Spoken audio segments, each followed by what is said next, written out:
Вот для нас, астраханцев, Тукай очень знаменателен тем, что он один из первых посвятил нашу газету, первую татарскую газету редакции, посетил нашу, который возглавлял Умеров.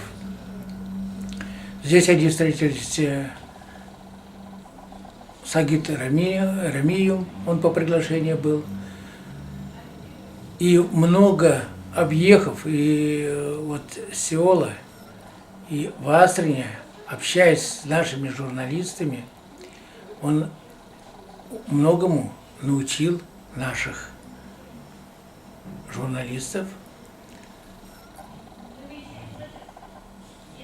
И то, что он дал, очень много посвятил родному языку.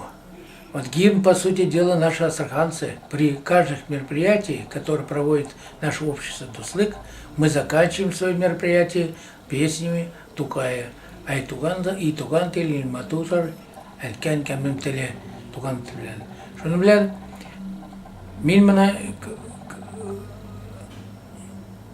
в связи с этим я, прочитав многие произведения, это произведение посвящено главным образом народу, людям, с которыми он встречался.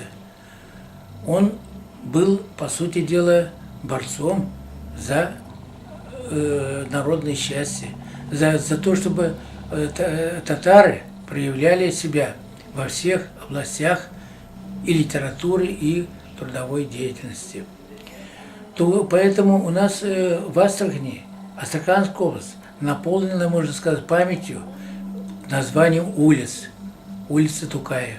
В каждом татарском селе, а их около где-то 10,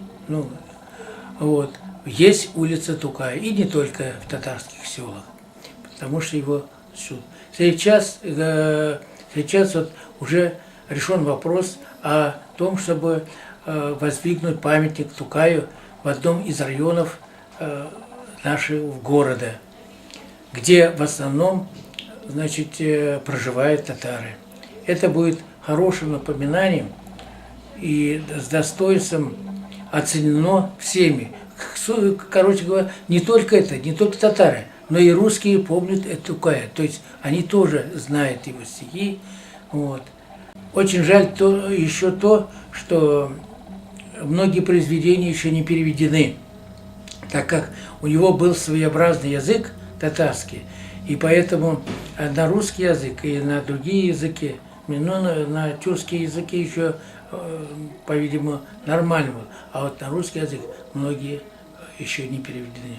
В Татарстане посетил я его родину, в музее был, и это самое. Очень был рад тому, что некоторые фотографии, которые были подарены моему отцу, эти фотографии, и там есть эти фотографии. И это как еще больше я почувствовал близость, связь между астраханцами и Тукаем.